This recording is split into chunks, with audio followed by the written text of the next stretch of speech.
Good morning. It's Miss Amy here with our Judy Moody, Megan McDonald's. The doctor is in emergency book number 5. It is coming to an end. I would say we're a little more than halfway through. And today we are reading chapter 8, MD equals medical doctor. So let's find out what's going to happen today. Doctor Day, the day Judy got to dress up like Elizabeth Blackwell, first woman doctor, and do a real live operation for Class 3T. An operation was the best of all the brainstorms from her list. The best human body project ever.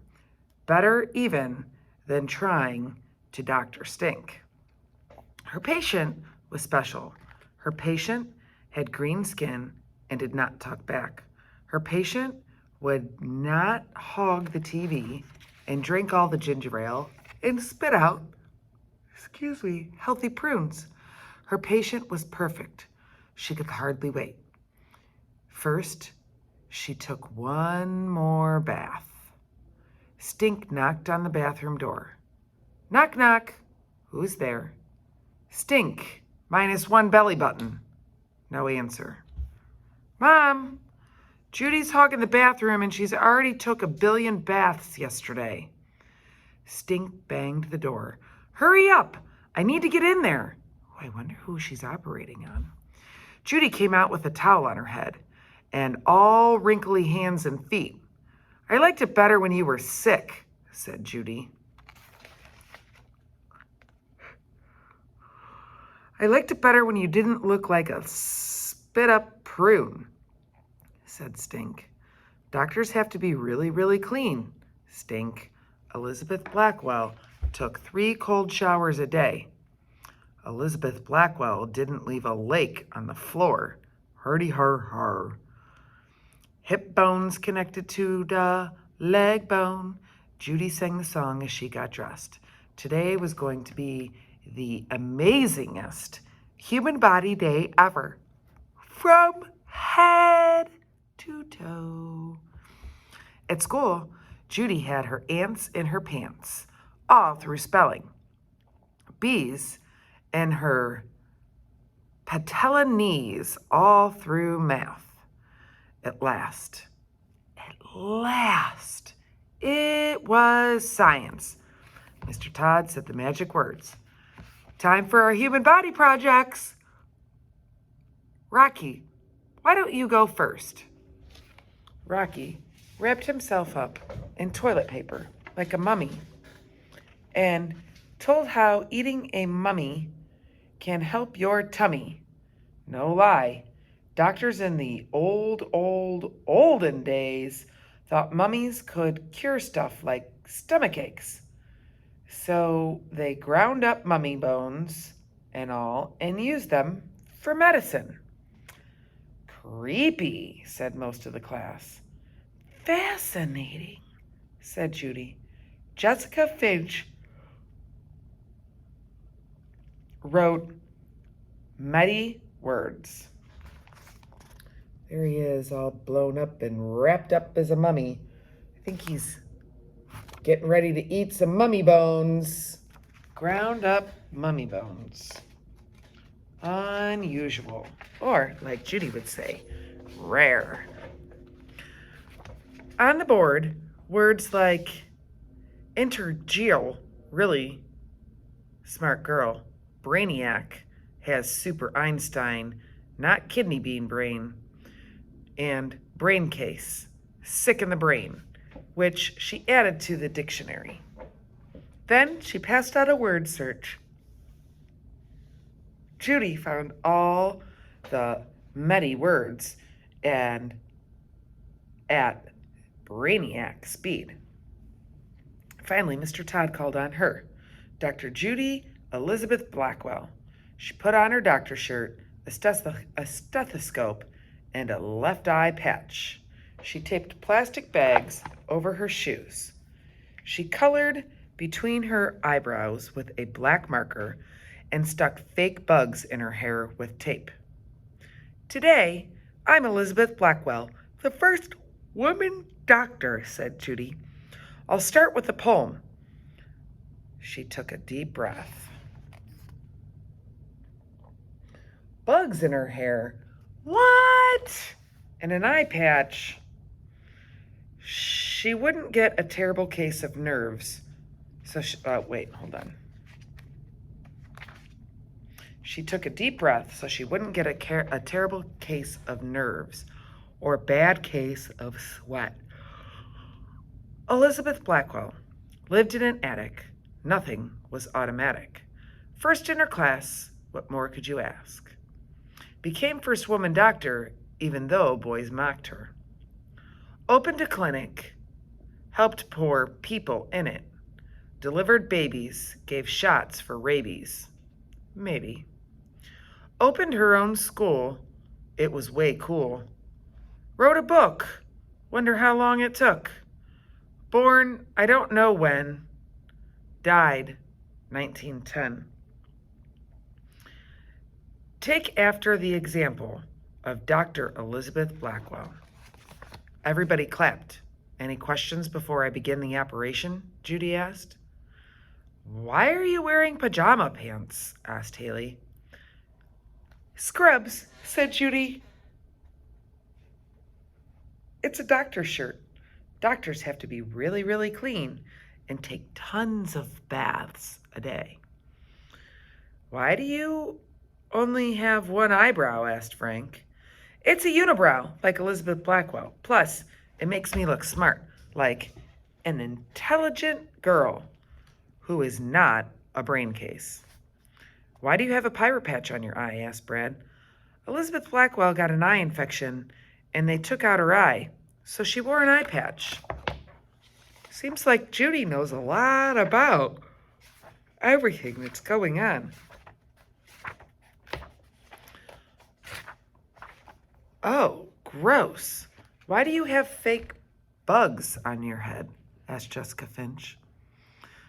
They didn't really know how to fix her eye, so they put blood-sucking leeches on her head.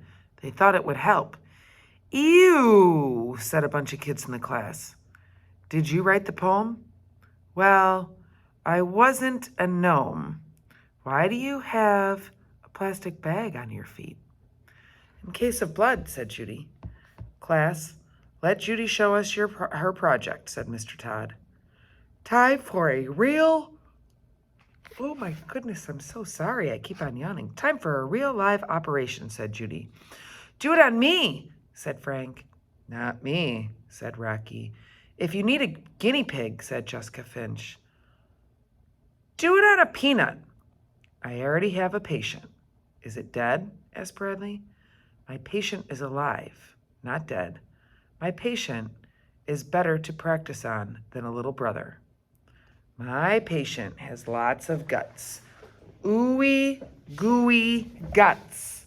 Who is it? Tell us. Does it have a name? Yes. Oh, no. Does it have green skin? Asked Rocky. Yes, said Judy. It's Toady, Frank called out. Thought she wasn't going to operate on Toady. How'd she get him to school? What? Her name is Ima, said Judy. She held up a zucchini with a magic marker face. I'm a green zucchini. The whole class clapped. Frank came up to the front. He held up Judy's x-ray drawing of the insides of the zucchini. First, make sure you take an x-ray so you know what you're doing. What's that big black blob? Asked Rocky. That's the thing I'm going to remove. The appendix. Nobody really knows what an appendix is for, so it's a good thing to take out. I had my appendix out, said Allison S. I had mine out twice, said Bradley. Before you start, said Judy, don't forget to take the hippo oath. Swear by the hippo guy, father of medicine, and Mr. Clean and Louis Lasagna, that you will do your doctor's best. Then make sure the patient is clean. Judy turned to Frank. Toothbrush? She scrubbed through zucchini with a toothbrush. Shot? Frank handed her a shot from the doctor kit. Give the patient a shot so they can fall asleep. Use your nicey nice voice. There's Ima, green zucchini. Use your nicey nice voice and tell them they won't feel a thing. Or tell them a joke and make them feel okay. Like, what vegetables live in a cage? A zucchini. Frank cracked up the most at that one. Knife? Frank handed Judy a plastic knife. Next, make the incision. INCISION, said IntelliGirl Jessica Finch, queen of meaty words. A cut, slash, or gash. Judy poked the zucchini with the plastic knife. Scissors, said Judy. Frank handed her the scissors. Snip, snip, snip. Blood. Judy? Oh, geez. Judy said to Frank. She pointed to the ketchup bottle. Frank poured ketchup all over the zucchini. Operations have lots of blood. All this ketchup stuff is making me hungry for hot dogs and stuff, said Rocky. Tweezers, she whispered. Clothespins to Frank. Take out the appendix. Judy pulled out a hunk of seeds with a clothespin. Sponge. Judy picked up the zucchini and wiped the ketchup blood. The zucchini was so ketchup-y. It slipped out of Judy's hands and fell to the floor. Oh no! The kids in 3T leaned out of their seats to see what happened. There, in the middle of aisle 3, was perfect patient Ima, green zucchini, lying in a pool of ketchup, blood, broken in two. Oh no, that can't be good to have your patient fall on the floor. Poor Ima. Rule number 1, stay calm, said Judy. Admit, I know not what to do. Then she had an idea. She picked up both halves of her patient and said to Frank, sutures? So Frank handed her a needle and some thread. I'll just sew the patient back up, nice and neat. Stitches, in, out, in, out. Don't just do a so-so job, or your patient will have purple Frankenstein scars, or a pizza-shaped scar like mine. Judy pulled her sleeve up to show her own bumpy pizza scar from the time she fell chasing the ice cream truck. Judy and Frank laughed till their appendix hurt. Frank helped Judy put Band-Aids all over the patient. Wait 1 week, then take the stitches out. Tell them to rest and eat prunes and plenty of Screamin' Mimi's ice cream. No, wait, that's for tonsils. Whatever. The end. Everybody clapped really hard. Good job, said Mr. Todd.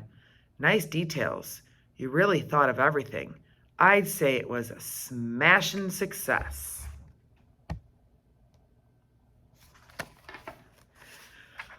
And that is the chapter of Medical Doctor. That's all for today. Tomorrow, we'll have MD equals medical disaster. Thanks for watching. Have a great day.